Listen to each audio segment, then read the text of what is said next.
and welcome to tonight's live webinar. We're going to be talking about content and, importantly, content that converts. It may well have been a little while since I've been on live, but we are back now every week with a new training session for you to help you build your revenue, margin and profit in your business.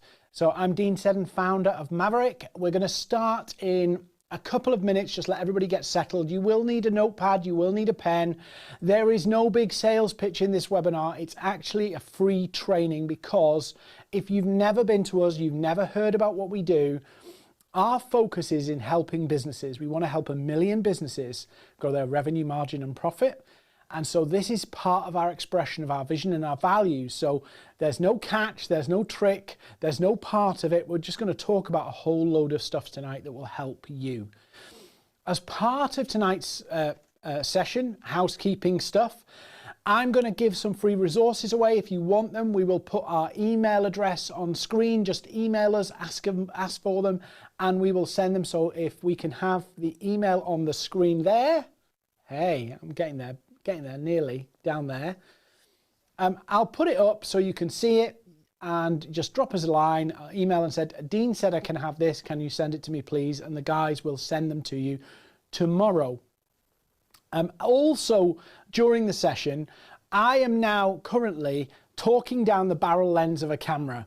So there is a chat feature on this broadcast tonight, whether it's below on LinkedIn or it's at the side on YouTube, but there is a chat feature. Please let us know where you're joining from. Let us know any questions, and we'll take questions during the session.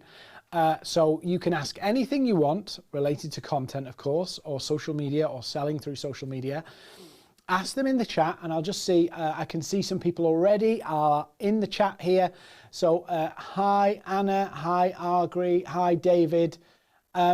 Just let us know you're in the chat so I can interact with you, and as you ask questions, I'll answer your questions as we go. So hopefully people are starting to arrive now. We're going to start in 30 seconds more. Do get your notepads and pens ready, because this is going to be an interactive session. It is going to be practical, so it's going to be thinking about how you can go and implement this tomorrow, not next year, not next week. Don't put it off. There's nothing worse. And you know, I've spoke at a lot of events, I've done a lot of training sessions, I've done a lot of this kind of stuff, and 20% of all training is retained in your memory. Just 20%. But if you write notes down, you retain more. The act of writing stuff down actually helps your memory retain it. So if you just go off, I'll watch and listen, you'll retain about 20%. If you start to make some notes, you'll retain more, which means you can implement more. So do that, because this is in your interest. It's not for me to sell you something. I'm saying I'm going to give you some stuff. Don't forget it and go use it. Real simple, really. Hi, Joanna. Hi, Etta. Oh, Dean from London. Hi, Dean. I'm Dean. Yeah. Oh, somebody from Romania, Canada, London. Penny's here. Dina's here. Christine from Boston.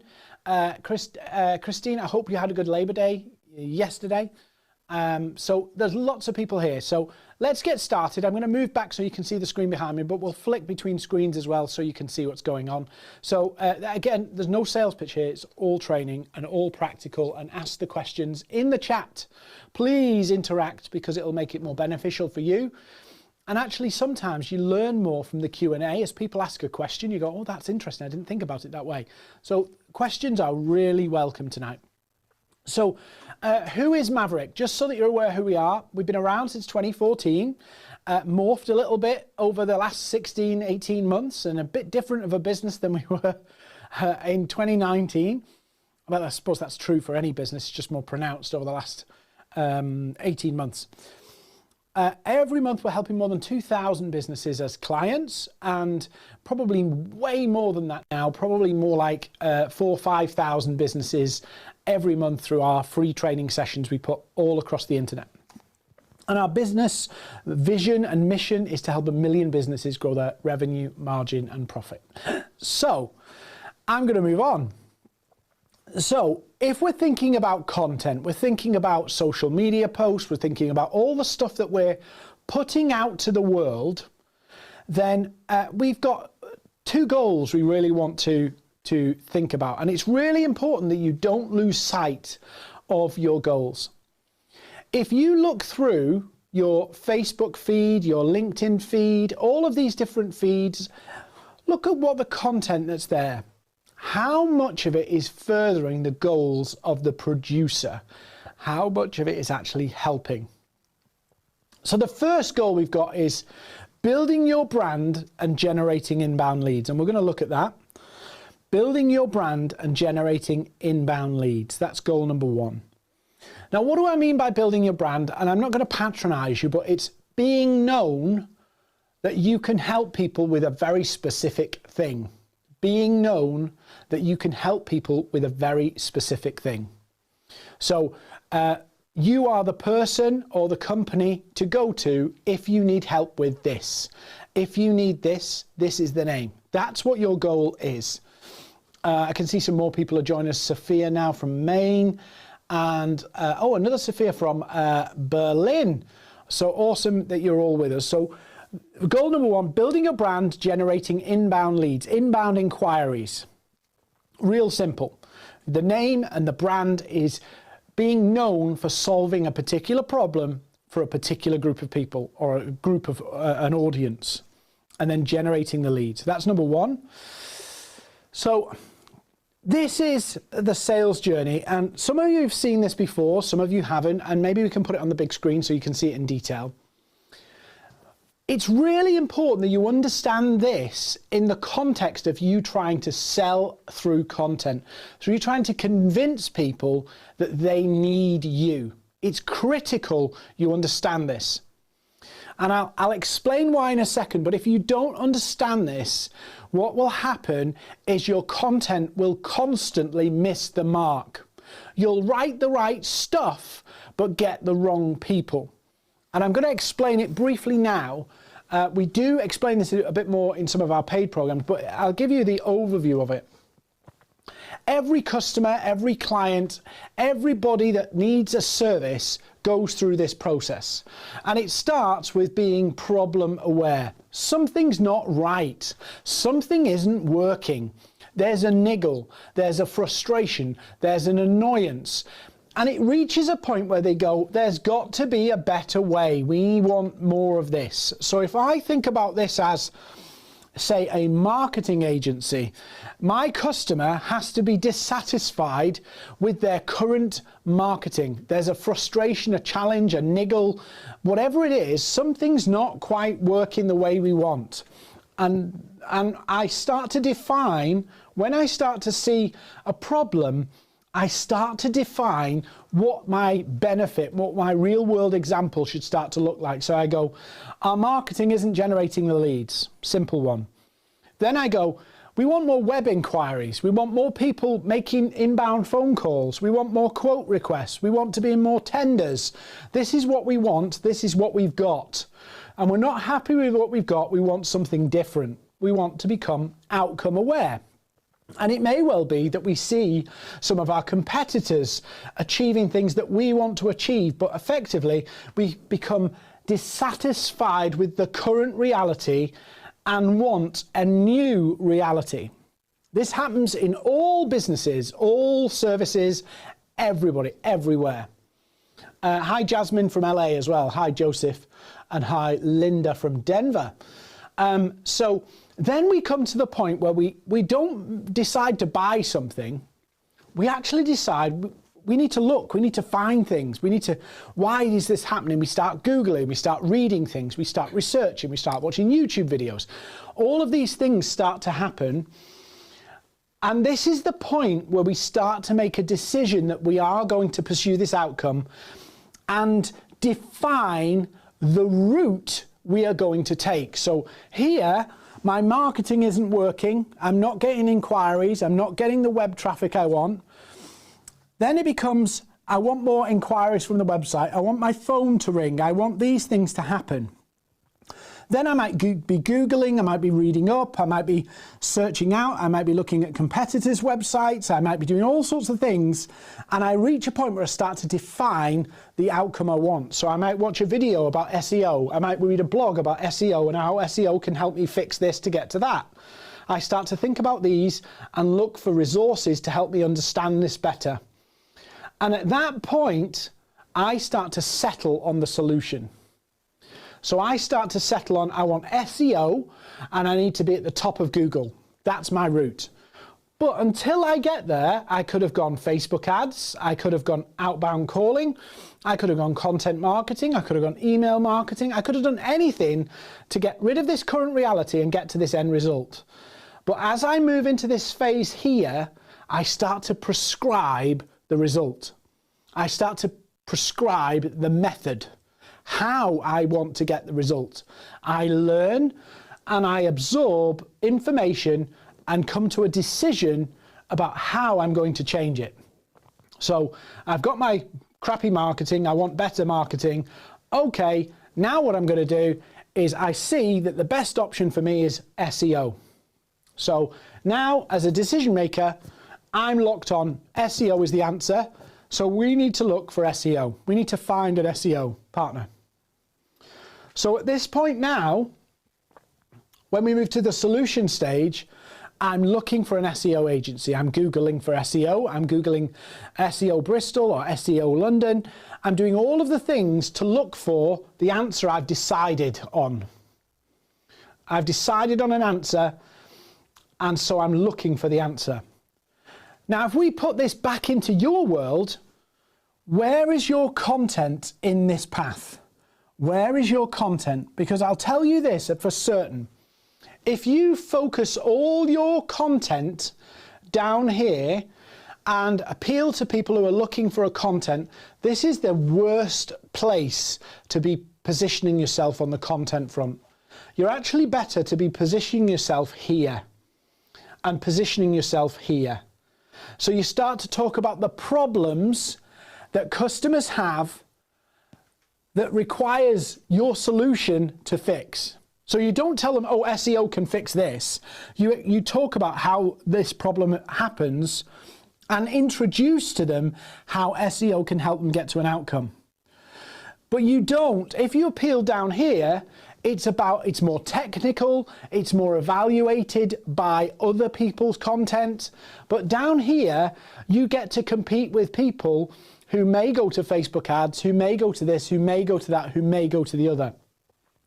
At any given time, and this is an industry stat that's bounced around everywhere across markets, at any given time, the maximum number of customers that are available to your industry, and this is a universal stat that works pretty much across any industry, only about 3% of the market are actually looking for your solution, SEO, Facebook ads, whatever.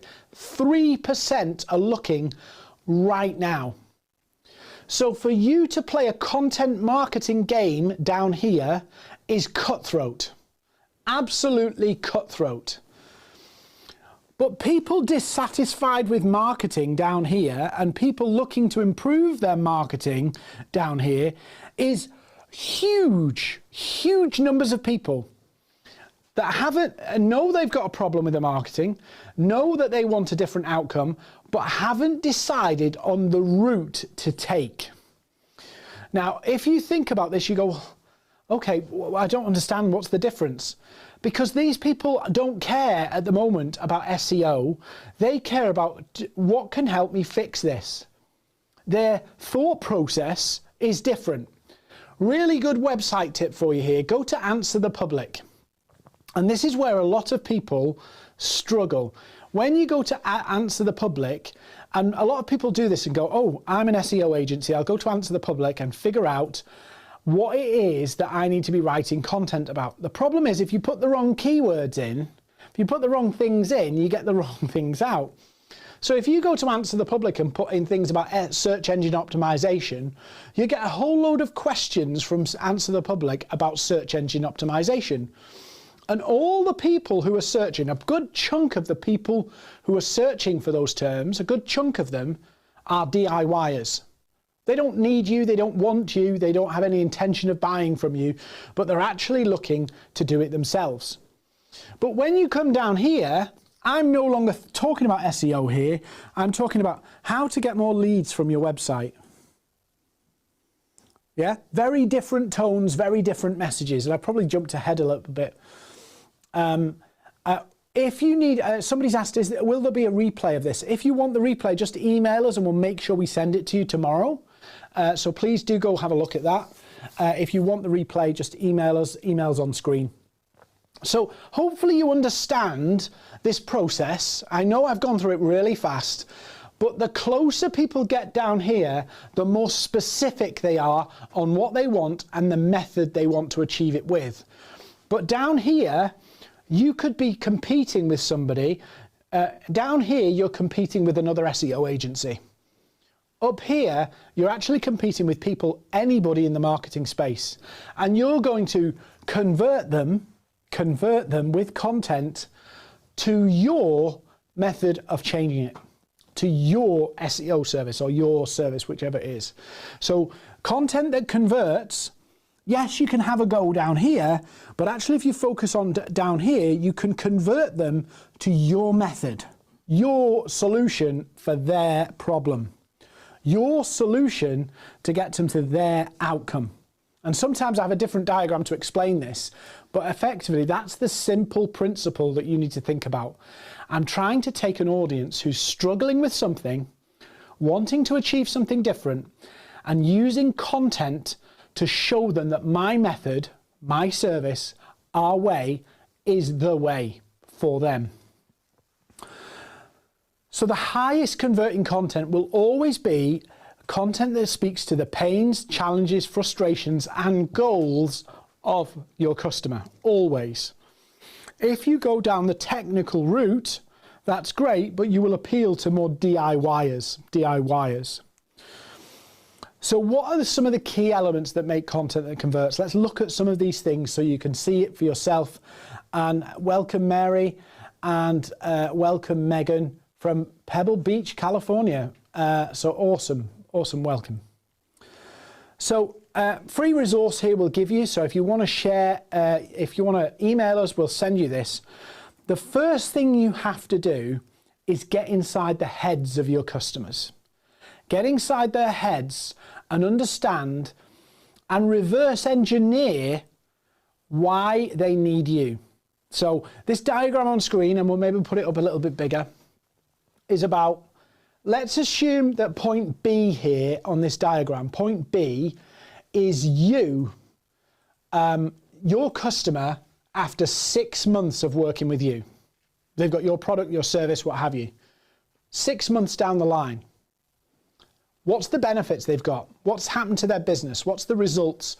What's happened in their own working patterns? What's all the good stuff that's happened because of it? Imagine interviewing your customer 6 months after, and you say, how's things changed? How's things improved? What's the new reality for you? What's the new reality because you're using our service? Write all of them down. Write them down.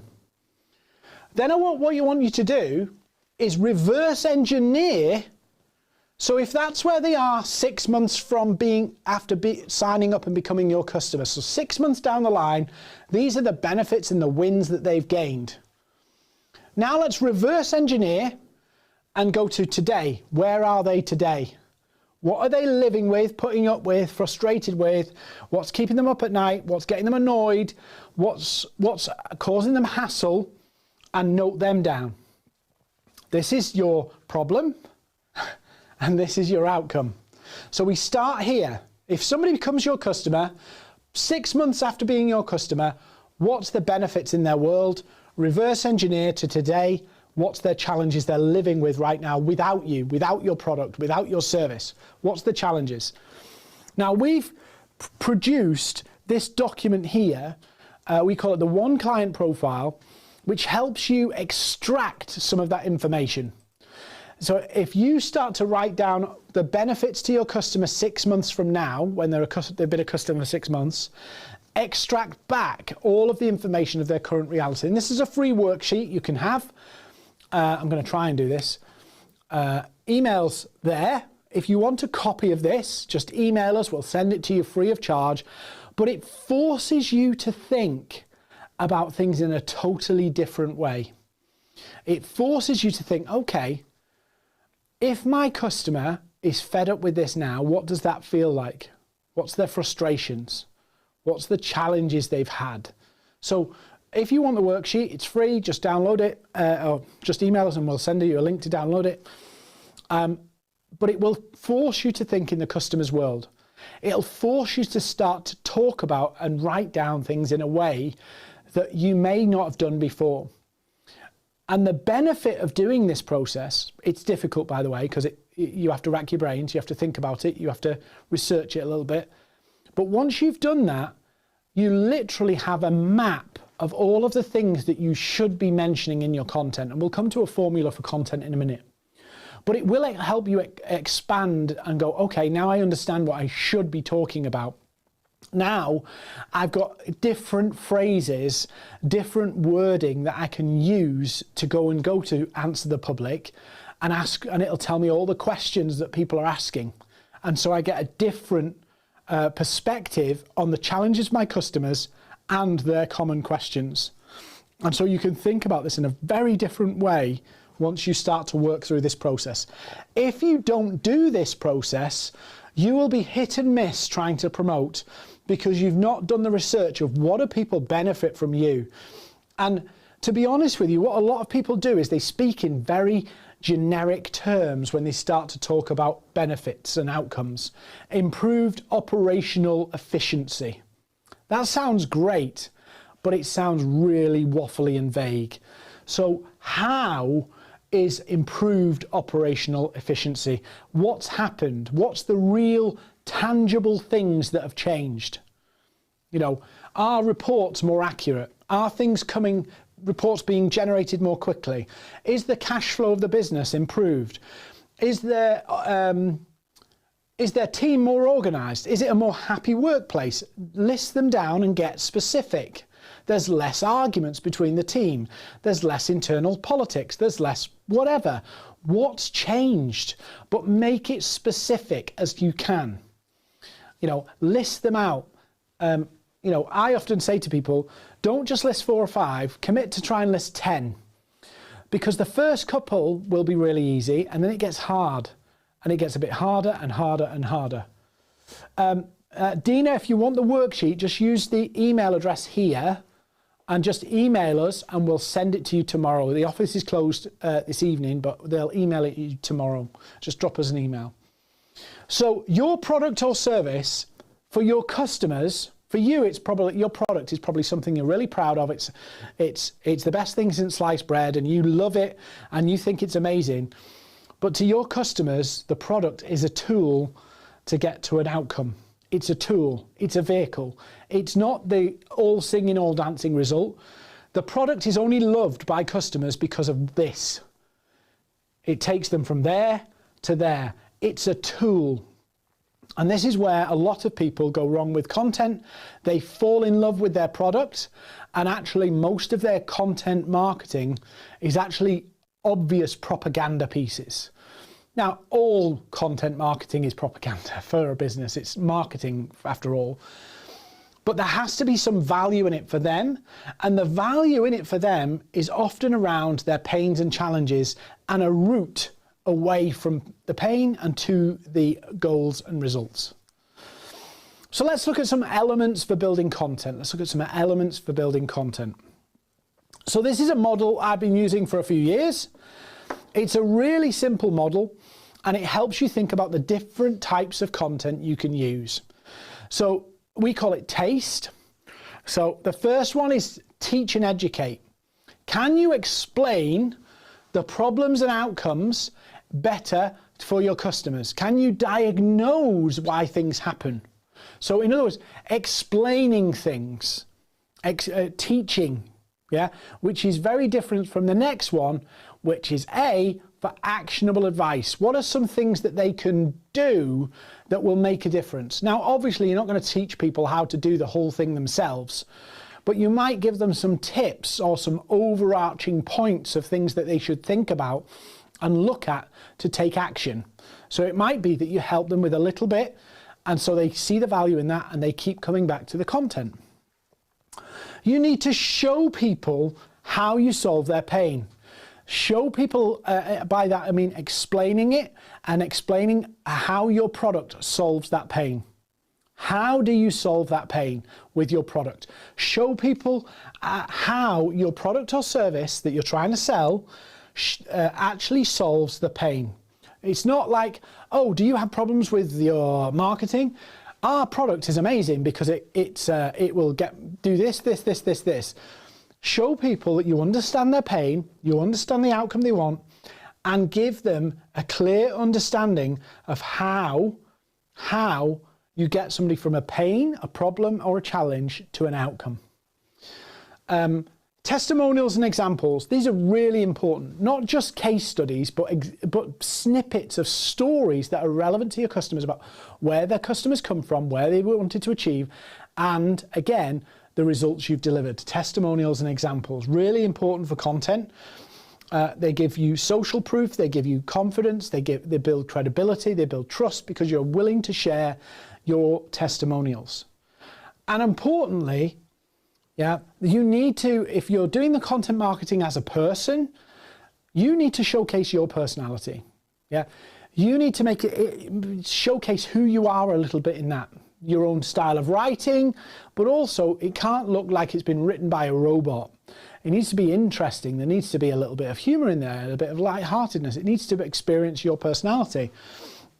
And if it's for a company, perhaps it's a blog that's anonymous on your website, again, it shouldn't just be a dry piece of content. It's not a journal, a medical journal or a scientific journal. This is people experiencing your business and what you're like to work with.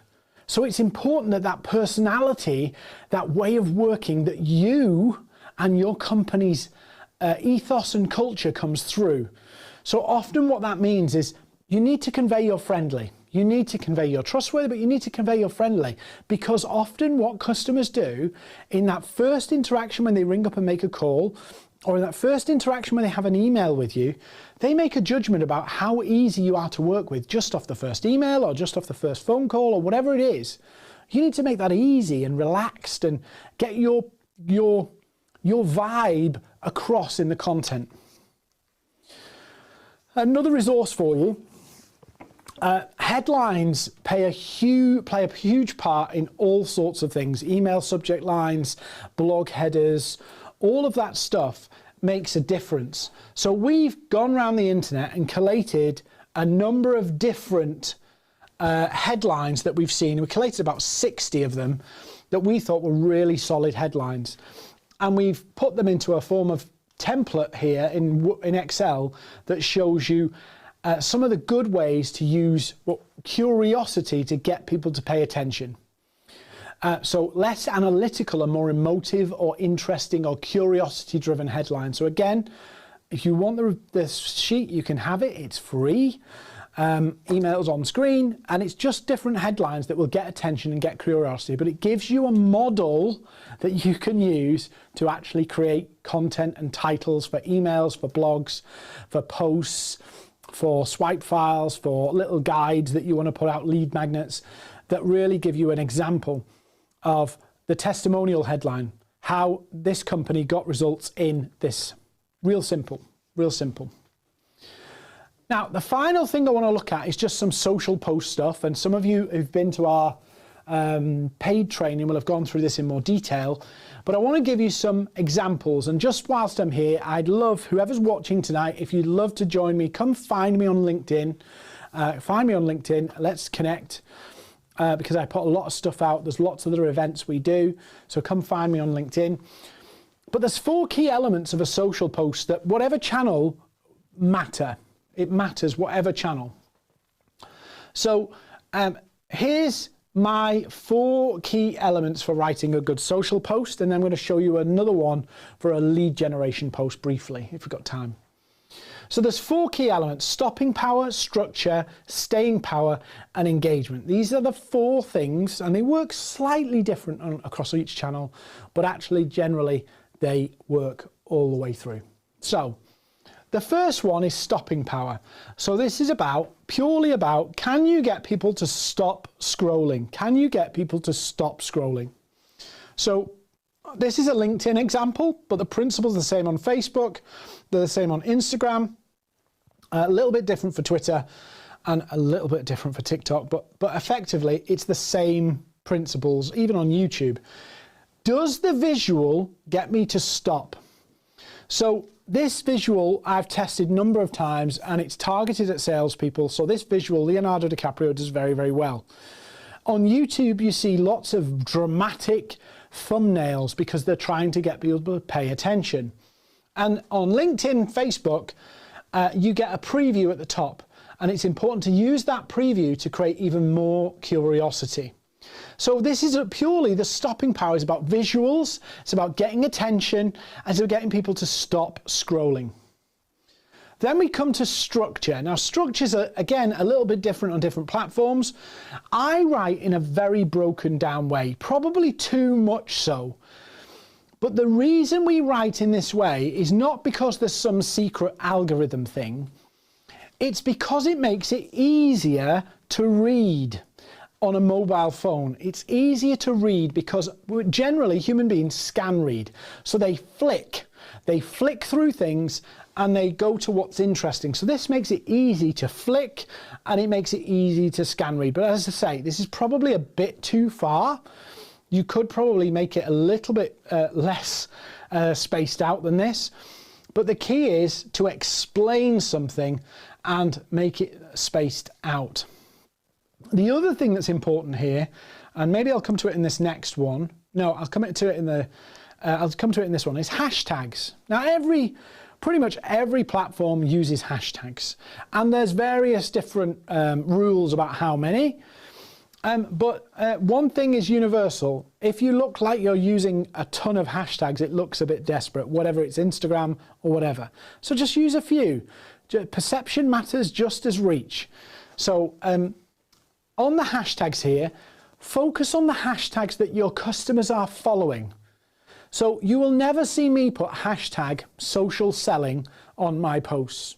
You'll never see me put hashtag training on my posts. Do you know why? Because why would I want to distribute my posts to people who follow hashtag social selling? Why would I want to distribute my posts to people following hashtag training? Why would I circulate my content to people who are probably my competitors? Why would I circulate it to people who are in the training sector? So if I want technology people to see my post, I'll be using hashtag technology, thanks. I'll be using hashtag cybersecurity. I'll be using hashtag fintech. I won't be using hashtag LinkedIn, and I won't be using hashtag social selling, because I'm not going to preach to the converted. I don't want to preach to the converted. I want to find people who need my help. So focus on the hashtags your customers follow, not the ones that are relevant to the content of the post or your industry. I'll give you one other example. I see on LinkedIn a ton of copywriters at the end of their posts going hashtag copywriting. Why would you do that? If you're on LinkedIn as a copywriter touting for business, saying, putting your posts out, trying to get people hooked on you so that they need your copywriting service, why would you promote your post to people who follow the copywriting hashtag?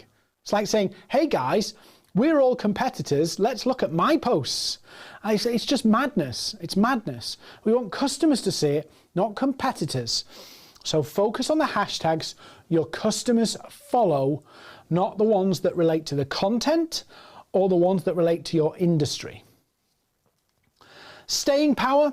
This is, again, a bit different on each platform, but the principles stand. How long are people staying on your post? When they click through and read the blog, when they click the links, when they expand the preview, how long are they staying? The key is to create a longer stay. So a longer post generally keeps people longer. A more interesting visual keeps people longer. The key, one of the key metrics that platforms like social media platforms love is dwell time. So focus on, with each post, not just getting your message out there as quickly as you can, on getting it out there and keeping people for as long as you can. So not getting it out as quick as you can, getting people to stay with it for as long as you can. So longer views means it's going to be seen by more people. Finally, engagement. So engagement, are you asking questions in your content to encourage replies? Are you creating content that has is emotive? Look through your own content. How much of your content is broadcasting versus engaging people in a conversation? If you ask 2 or more questions together, you're more likely to get a comment. Why do comments matter? Well, the more, again, all different on different platforms, but the more comments or interactions you get, likes, comments, dwell time on a post, the more it will be seen by more and more people. Andy Pollard's just asked, how do you know which hashtags your customers follow? So Andy, the simplest rule is to go onto the hashtags and look through them. It's a bit of work. Look through them, but generally, rule of thumb, look for what's their role, and they usually follow the things that are most interesting to them. So if they're a finance director, they're probably following finance. So the broader hashtags in particular topics are usually the safe bets. The more niche you go, the less people, but it might be more focused. But the simple answer is research. Simple answer is research. So, again, a bit different on each platform, but if people engage with you and comment and like and spend time on your content on social platforms today, the algorithm of that platform, whichever platform it may be, is going to preference them seeing you again in the future. I'm sure you've all experienced this on Facebook. Family, friends who you've not interacted with for a while, you don't see anything from them, and then you bump into them at a wedding, say, and you say, oh, I've not heard anything from you, what have you been up to? And then all this news comes out and they say, did you not see it on Facebook? Because you didn't spend time with them or engage with them, Facebook's decided you don't need to see each other. So that's how the algorithm simplistically works. So if you can get people to engage, they're more likely to see you. So it's really important that you do some of these things here. Does your content start a conversation? Are you asking more than one question? Does the post ring true or touch the emotions? Are you asking people to share their view? Are you asking for people's opinions? What do you think? And who engages today will probably see you tomorrow. What I'd encourage you to do is go back through your own social posts, and this is a really good exercise, but it makes you very critical of yourself. But my view is if you do this, you become better at the content. Go back through your own content that you've posted on social media. Go and imagine that you're a customer and try and think of what you would comment on your own posts. Go and think about what would the customer post? Is there a reason for the customer to post? And the reason I tell you to do that, because once you've figured out that a complete stranger, how would a complete stranger comment on this? You realize it's quite hard. You start to become a better content producer because you realize how difficult you've made it for people to engage with the post. So do that and do that exercise, and it will help you no end. Media, just be careful with stock. Use media that supports your point. If you can use an abstract image, but it adds to the point, that's good. Corporate stuff looks and sometimes feels boring, particularly if you use the same corporate colors all the time on social media. Social media is social. You can't just use it as a brand and corporate propaganda machine. So if you're just churning everything, it's all consistent and beautiful and pretty, people will switch off because it looks all the same, it's boring, there's no interest there. So think of your content as real estate. This is really good. The value of it rises the more footfall it gets. And the key to getting more footfall is to actually get them to stop by, the people to stop by, and when they stop by, more people stop by. It's just a snowball effect. And LinkedIn and any other channel, it's exactly the same. Their goal is to keep people viewing stuff, keep people on the platform, keep people on the platform for longer. Their revenue is linked to people staying on the platform longer. So if you help them in that job by doing content in a better way that keeps people viewing you for longer, they will reward you for that. Pure and simple, the algorithm will say, this content's keeping people for 14 seconds or 15 seconds or 1 minute 30 seconds. Let's make sure more people see it, because it's helping them further their goals with the ad spend and the ad budgets and their user numbers, which, you know, affects everything that they're doing, their share price, their works. So, and just avoid corporate propaganda. It's really important, and don't become a content robot where everything has no personality and it's just churn, churn, churn, churn, churn, churn. Okay, organising your content and a methodology. We've got a little bit of time left. So hopefully I can get through all of this in time. If not, feel free to email us with some questions or find me on LinkedIn and message me and I'll answer your questions. So this is a really simple process. I've got a little bit of time to run through it, but I'll do it as quick as I can so we don't miss anything. 5 Ps or 6 Ps is a formula. So think about it like there's 5 paragraphs or 5 sections of your blog or your content. There's the pain section. Human beings respond better to pain than pleasure, by the way. So pain first. Write about the pain. Ask them questions about the pain. When you ask questions, people internalize. So the more questions you ask, and I don't mean literally 1 to 50 questions, but I mean if you ask a few questions at the front end, people internalize and they stay longer. So pain. Picture, where do they want to be? Talk about that. What's the goals they want to achieve? Why are things frustrating? Why have they made plans and they've not worked? But they really want to achieve this. This is what they want to get to. This is the objectives. Then we go, okay, so maybe there's some points you want to add in here. If you're going to add some actionable bits, so you add some points, and it might be 3 key points that give a high level understanding of how they can go from there to there. Then we give a proof. And the proof is an example to other people of how you've helped people get from pain to picture. So this is the points. This is the example where you share a story of a person who's gone through this challenge, gone through this frustration, gone through this picture, and then got to the other side. Then when we come into the closing bit, we can start to say, this is how we can help you. This is the promise. This is the big thing that we can do. We can help this company get from here to here. This is what we can do. And then finally, what's the call to action? Real simple. And I've got a few examples of this on my LinkedIn, and I've put some pictures up there of some of the articles I've written. But the key is, you have to get this promise in, this proof in, points, picture and pain. And then the pitch is just literally, if you want that result, or you're struggling to get to that result, do this. What's that action? Is it book a call? Is it drop us an email? Is it fill in the form? Is it download something? What is that action? What often happens is companies write blogs. They have a brilliant idea for a blog. Somebody writes the blog and then they go, right, the blog's written, let's dump a call to action on the end. That's not how you write converting content. You work back from where are they, work all the way through, and the pitch is the tiniest bit of it, because you're just telling people, if you want it, take action. Now, not every piece of content is going to be this way, but this is how you do a high converting piece of content. Very simple, the 5 Ps or the 6 Ps, depending on if you include any points, or it's more sales lettery if you drop the points. Simple framework here that I'm going to share, and then we'll do some Q&A if there is anybody. And again, you can have this, it's just a simple spreadsheet, but it helps you think more clearly. Who is this piece of content for? What problem do they have? What's in it for them? In other words, why the hell should they read this, watch this, or whatever? What's in it for you? Why are you doing it?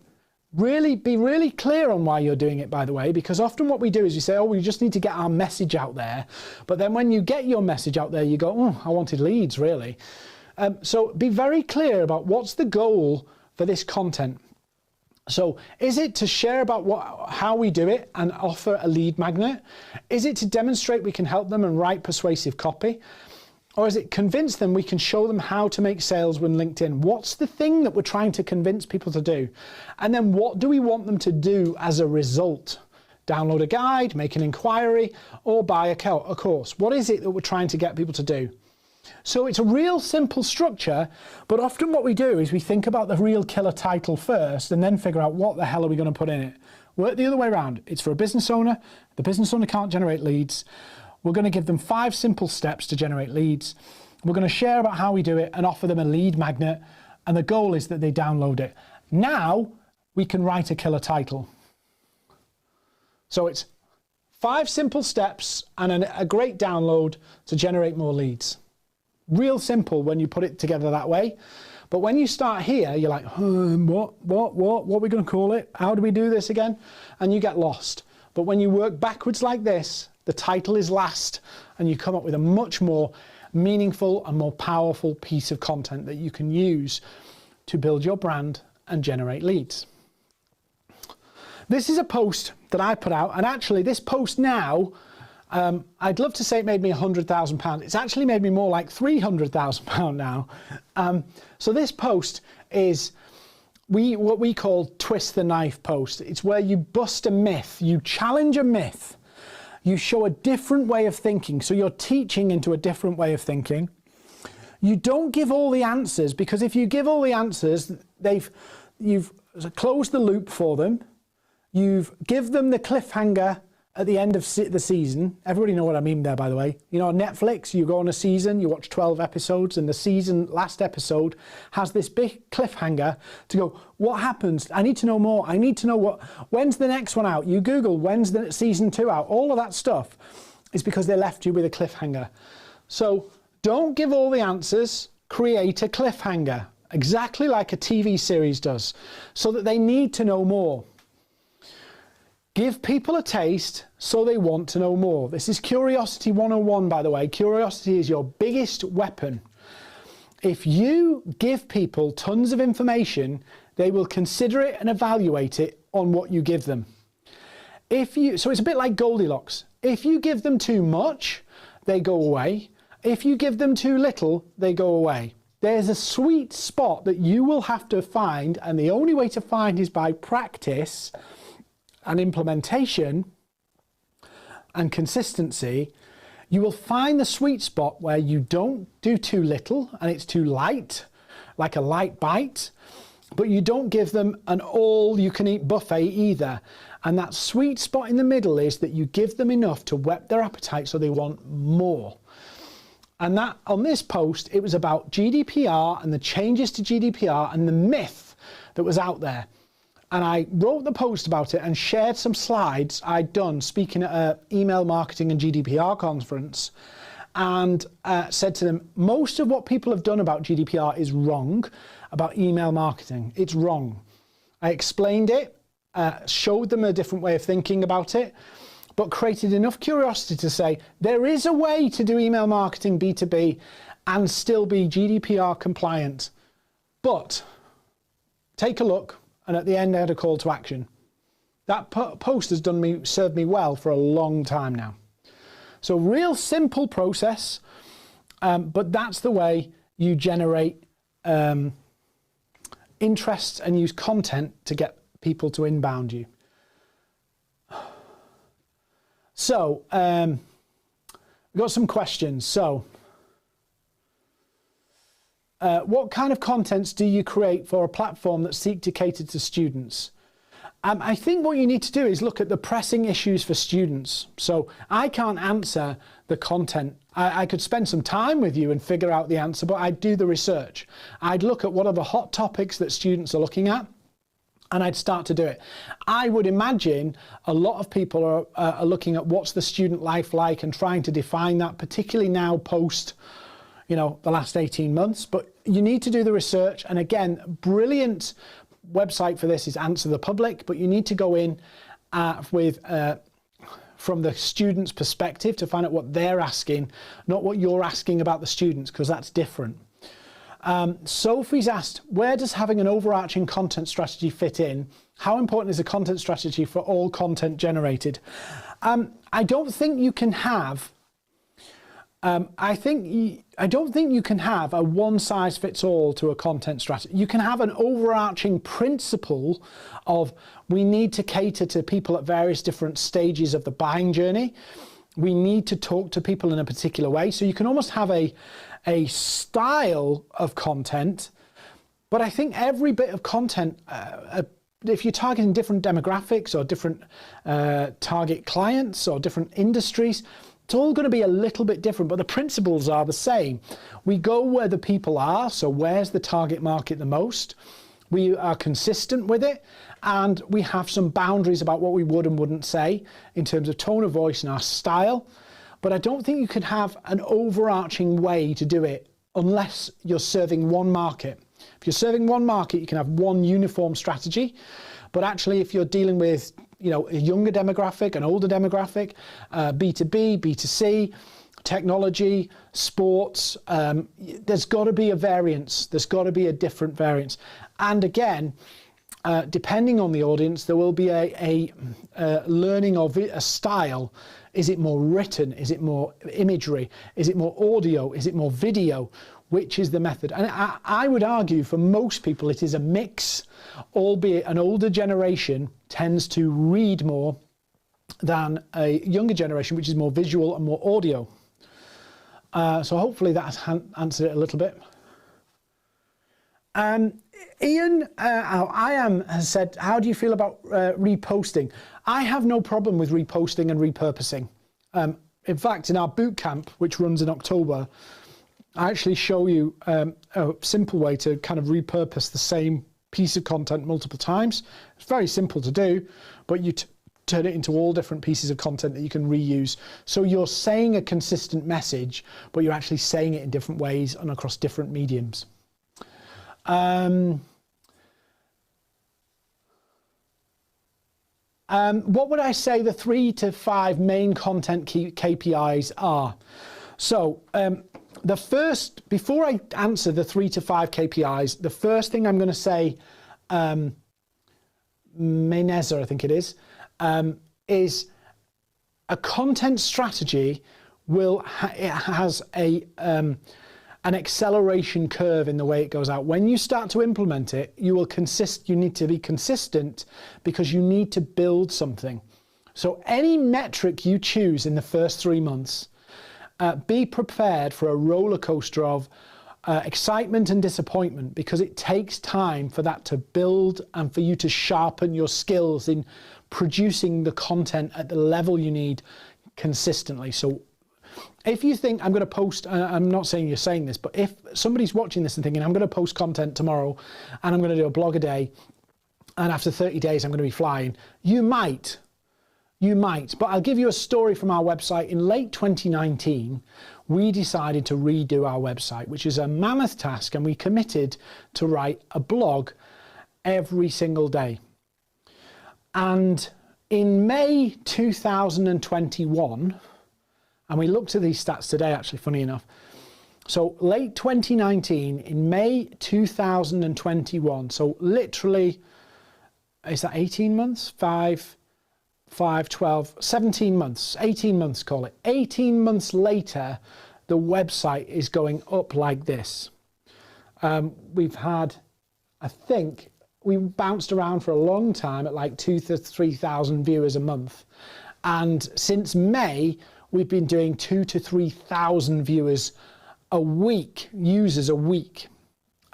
So it kind of goes up and accelerates up. So that's the first thing. Consistency wins in this. You have to put the work in consistently. And in the long term, it's a long-term win.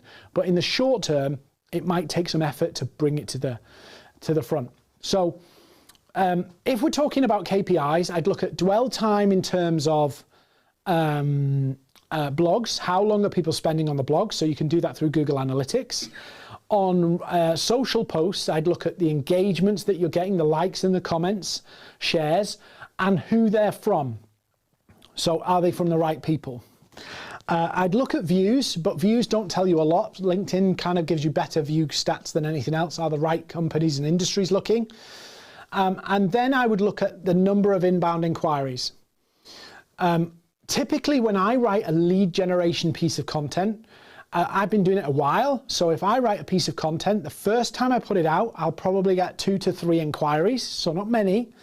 But then I look at, and as I have conversations with the people who've engaged and made an inquiry, I'll learn what was it that flipped their switch in that content so I can redo it again to improve it. This is an incremental improvements game. So I'm always looking for, if that content worked, why did it work? What was the bit that made it work? And how can I make that better? So you refine your message, you refine your content as you go, and you learn new bits of content that you can fit in. So I think 3 was dwell time, if you can, Google Analytics, or click-throughs if you've got Google Analytics, so click-throughs from your social feeds to there, engagement and shares from who they are, views and number of leads. That's what I'd be focused on.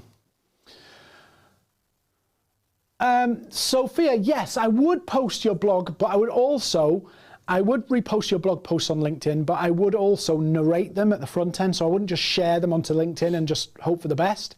I'd actually tell people why they should pay attention, why it matters to read it. And I'd mix it up. I'd put some of the blogs, one simple thing, turn the blog into a PDF, like a white paper almost. You don't need to go to town with it. Just, copy and paste the text in and make it look a little bit pretty in Canva or something.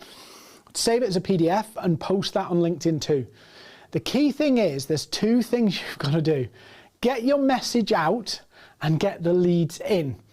And often what we do is we focus on leads in, but we don't get the message out. And it's like picking from the same apple tree over and over and over again. If you don't grow the apple tree, if you don't grow some more fruit, you're going to exhaust the apple tree.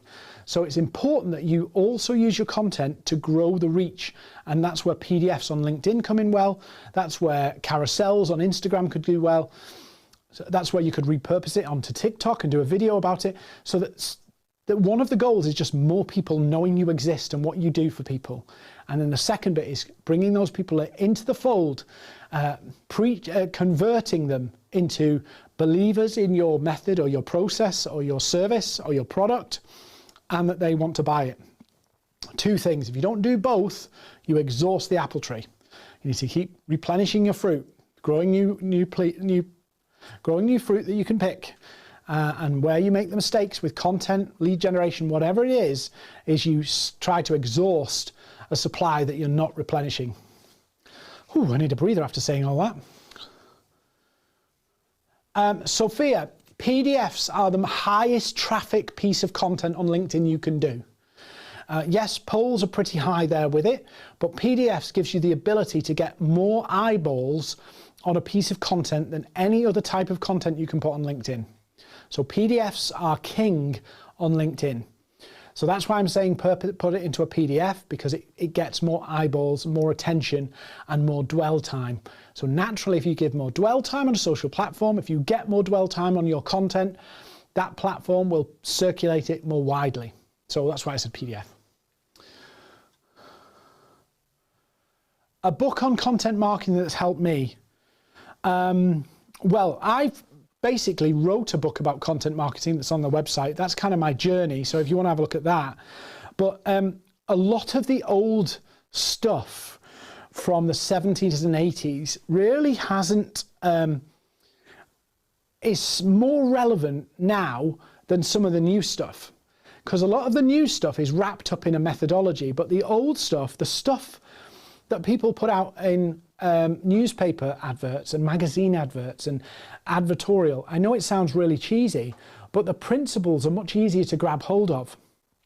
So there's a brilliant book, it's really old, it's called Sales Letters That Sizzle, and it's, you can only buy it off Amazon kind of second hand, but it's a brilliant book at looking at why pieces of content, sales letters, marketing content actually works.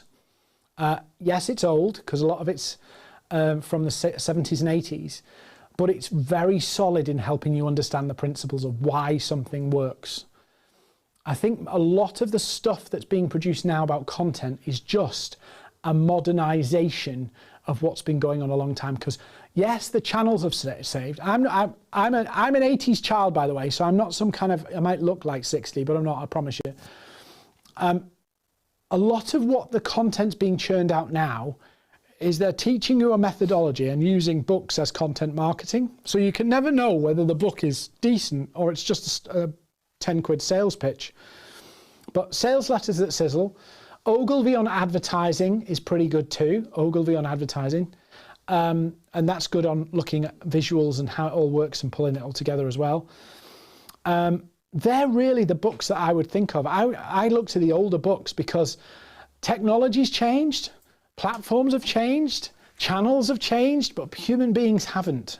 And we're all in the business of convincing a human being to trust us, to take a chance on our product. And that hasn't changed. So I like the old books, sales letters that sizzle, and Ogilvy on advertising. There's probably a few more I can think of. Maybe tomorrow on my LinkedIn post, I'll do a book picture and share some of the books that I think are useful. I'll do that tomorrow. Mental note. Any more questions? Any more questions? Yeah, Mayonnaise, yeah, exactly. The reason PDFs do so well is because they get dwell time. Any more questions before? It's really warm in here.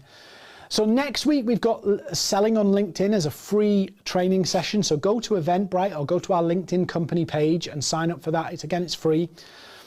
If you want any of the resources from tonight or you want to have a chat with us, maybe you need some more help, we've got coaching calls you can book into where we'll walk you through how you can implement this in more detail. We've got a boot camp that starts on content. Just drop us a line if you need any help. But if you don't, go and implement. More than anything, implement what you've learned. Don't just go, oh, I've just passed an hour's time on YouTube, Facebook, LinkedIn, wherever. Go and implement it. Go try it. If you need more help, you know where we are. And finally, the final favor I want to ask, this is the only catch. So this is where you all check out, but it's not a big deal. If wherever you're watching, please like, comment, thumbs up, follow, subscribe. It just helps us get the algorithm to get people to see us. Exactly what I'm teaching you, it will help us. So if you've got some value from this, follow us, subscribe to us, connect with me, whatever it is, wherever you are, please just do that. Massive help to us. And I'll hopefully see you next week, Tuesday, 7 o'clock UK, 2 p.m. Eastern for Selling on LinkedIn.